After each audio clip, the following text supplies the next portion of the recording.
Gênesis capítulo 2, versículo 24. Portanto deixará o varão seu pai e a sua mãe, e apegar-se-á à sua mulher, e serão ambos uma só carne. A palavra de Deus, em Gênesis capítulo 2, versículo 24, como nós lemos, traz o propósito de Deus em relação ao que Deus pensa em relação à família. Qual o intuito de Deus no sentido macro do estabelecimento da família, da criação, da constituição da família? A palavra de Deus diz em Gênesis que Deus criou Adão e consequentemente também criou Eva. Na realidade, quando em Gênesis a palavra de Deus diz que Deus criou Adão, na realidade Deus criou ali a humanidade. Porque a palavra Adão, no hebraico, significa humanidade, humano. Então, quando Deus cria o ser Adão, na realidade ele estava criando a humanidade. Tanto que depois, logo em Gênesis mesmo, vem o relato de como foi feita a criação da humanidade. Primeiro Deus fez Adão, o ser humano Adão, que recebeu esse nome, esse gênero masculino que recebeu esse nome Adão. Deus criou do pó da terra e soprou-lhe nas suas narinas o fôlego de vida.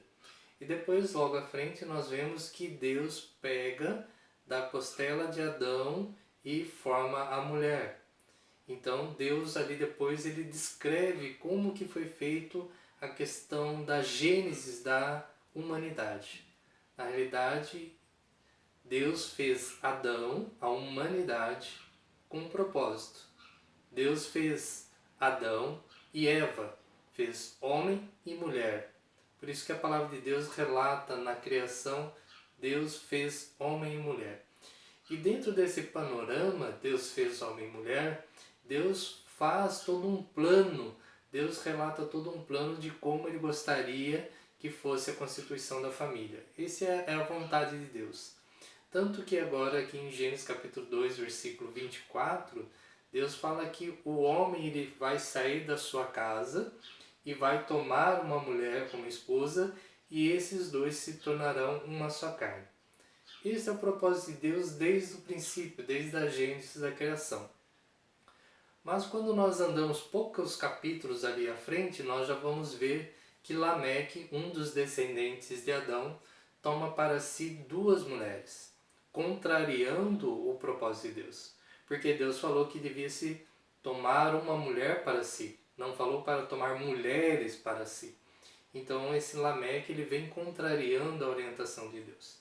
É interessante quando nós vamos para o hebraico e nós vemos a questão do homem, a palavra homem é ish e a palavra mulher é ishá.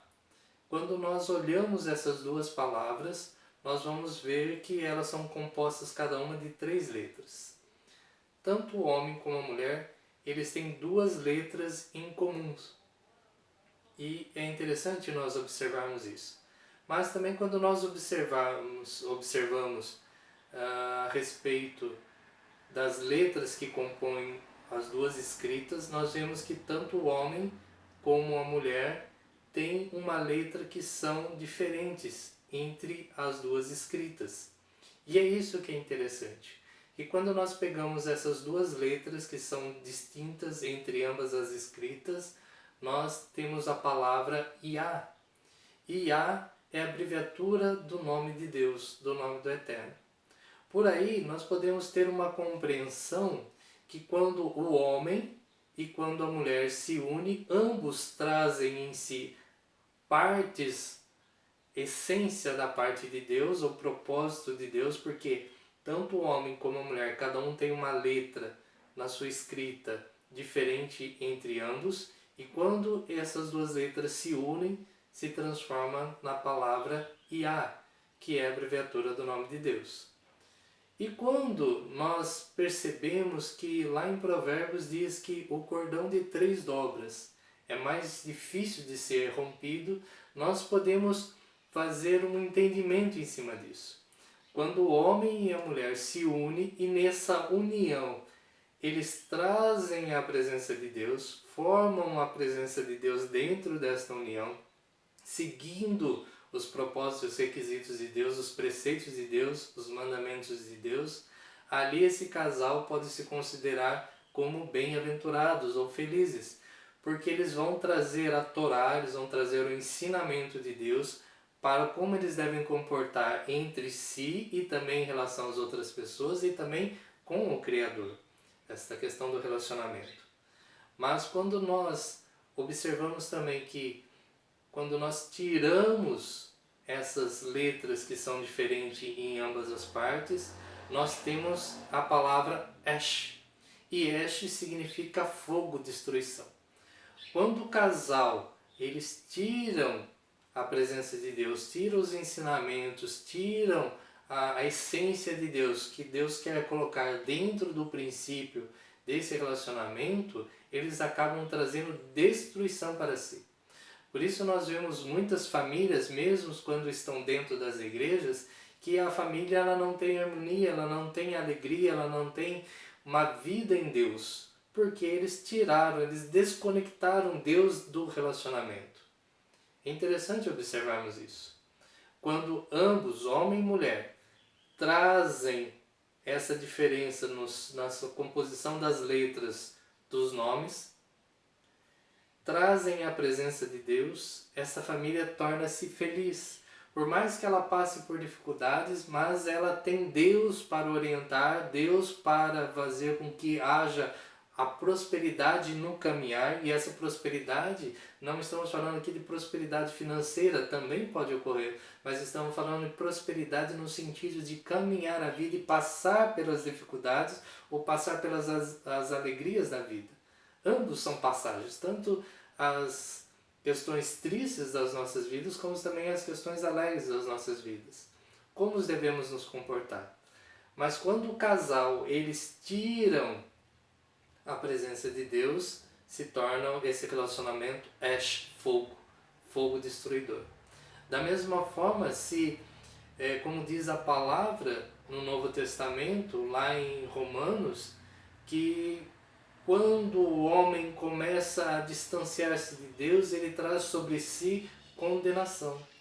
Diz que os homens começaram a inflamar em si mesmos, como também as mulheres mudaram seus desejos, uma para com as outras, ou seja, homens querendo se relacionar com homens, mulheres querendo se relacionar com mulheres, homens se relacionando com mulheres de forma errônea, trazendo para si condenação, trazendo para si destruição, trazendo para si fogo, representando a destruição eterna. Então é interessante nós observarmos como que estamos na questão da gênese da criação, no sentido do relacionamento entre homem e mulher, entre marido e esposa. Será que ambos estão trazendo partes da parte de Deus para aquele relacionamento, para que ele possa ser construído em base sólida, ou ambos estão tirando aquilo que devia estar colocando, que é a presença de Deus dentro do relacionamento? Por isso é interessante nós atentarmos. A palavra de Deus diz que bem-aventurado ou feliz é aquele que ouve, mas que também pratica a palavra de Deus. Devemos praticar, trazer à prática, colocar em funcionamento, pegar os ensinos, as direções de Deus, os princípios de Deus e colocar em prática não somente no nosso coração, mas no nosso dia a dia. A palavra de Deus diz muito em questão da prática, da humanizar os sentimentos que estamos aqui dentro através dessa palavra e colocar em prática. E é importante nós fazermos isso. Então que você possa refletir sobre essa palavra. Que tanto você, homem, Ish, como você, mulher, Ishá, possam cada um trazer das suas partículas, das suas vidas humanas, o conhecimento que Deus aplicou dentro de si, trazer para o relacionamento, para que esse relacionamento possa ser frutífero. Este é o propósito de Deus, esta é a vontade de Deus para as nossas vidas. Que você possa ter essa palavra no seu coração, que você possa refletir, que você possa analisar esse contexto todo da participação, do envolvimento de Deus dentro do relacionamento. A palavra de Deus diz que o homem pegando a sua mulher, eles se tornarão um só. Da mesma forma que o Criador também em nós quer ser um só. Ou seja, uma união onde deixamos de ser partes individuais, o homem, a mulher e Deus, mas trazemos em uma união. Trazemos Deus sobre o relacionamento, trazemos a mulher debaixo desse relacionamento, trazemos o homem debaixo desse relacionamento, trazemos o ser completo debaixo da cobertura de Deus e da orientação da palavra de Deus. Se isso não está acontecendo no seu casamento, eu peço que você ore a Deus, para que Deus possa mudar essa circunstância, para que Deus possa trazer luz e possa trazer revelação e possa haver mudança. Talvez seja no coração do homem, talvez seja no coração da mulher, talvez seja no coração de ambos. Mas que nós possamos voltar para a palavra de Deus. É através dela que nós podemos iluminar os nossos caminhos e chegar à plenitude da vida de Deus, mesmo vivendo nessa terra. Que essa palavra possa adentrar no teu coração e cair em boa terra, em nome de Yeshua, Jesus, Hamashia. Amém, amém e amém. Deus abençoe a todos.